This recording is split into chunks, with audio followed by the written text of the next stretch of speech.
Seaver here with an album review of Sufjan Stevens' All Delighted People.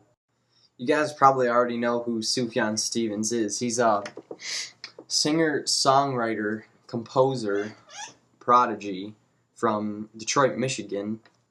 Sufjan really hasn't released much lately. He did a soundtrack last year for the BQE, which I think was a movie he wrote. But other than that, there was a Christmas album a while back, but he hasn't done a lot of music lately, made a lot of music. One thing that turned me on to Sufjan Stevens in the first place was the folkiness of some of his work, but then other times, like on Chicago, it's probably his most well-known song. It's like symphonic and orchestrated. So then you got the simplicity, and it's orchestrated. So they kind of like clash, if you will. The very lush, the very orchestrated and symphonic aspect of Sufjan's music is very much a part of this EP. According to Sufjan Stevens' Bandcamp page, the opening track, which is also the title track, the 11-minute All Delighted People, it is an homage to The Apocalypse, Existential Ennui, and Sounds of Silence by Simon and Garfunkel. And the Simon and Garfunkel influence on the song is very prominent. He doesn't try to conceal it, he wears it on his sleeve. He takes the lyrics out of Sounds of Silence, well, not all of them, but some of them, and he puts them in the song. He incorporates them. Music is also influenced by Simon and Garfunkel.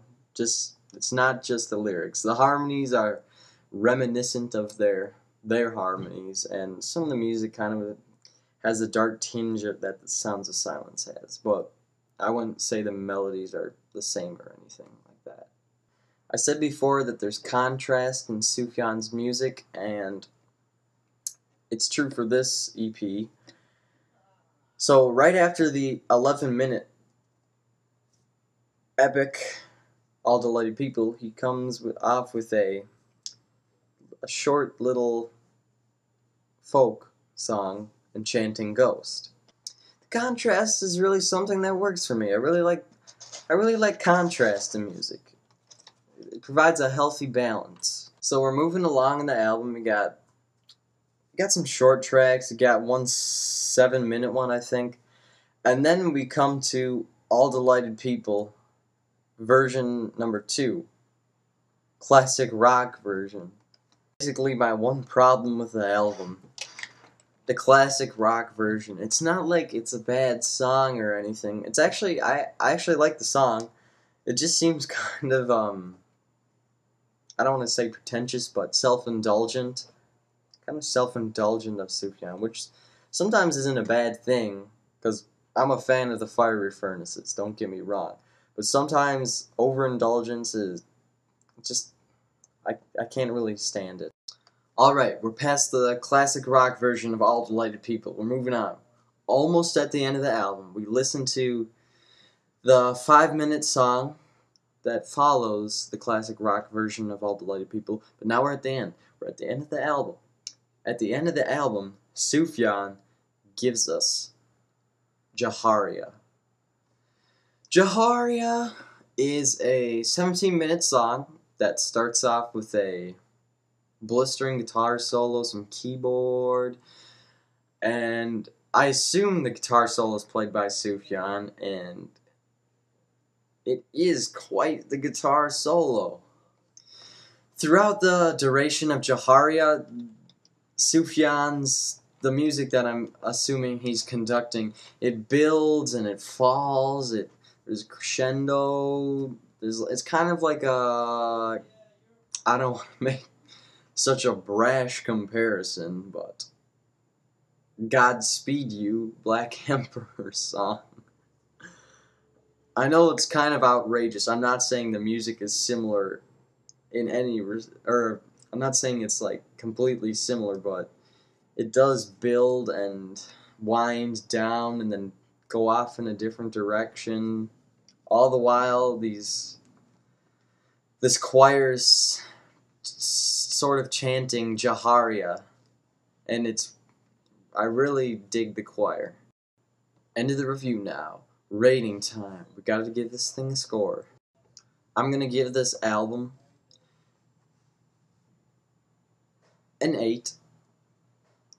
A very deserved 8. Self-indulgent nature of some of it. And even the longest track is a phenomenal track. All the songwriting is phenomenal, the vocals and the chorus. Wow, the chorus. The chorus is fantastic. Sufjan's vocals are kind of like somebody singing the national anthem at a sporting event. They kind of go on longer than they were intended to, but it's a good thing. It's a great thing. Great album. Go pick it up. First review, take it easy. Please don't unleash a hailstorm of uncouth comments on my page or my friend Mike's page because, like I said, it's my first review. Take it easy. I'm a kid. But if you like what you see, I'll have more. And hopefully I'll be able to produce the videos better. And subscribe. That would do me a lot of good if you subscribed. I would know that somebody is watching. Thank you.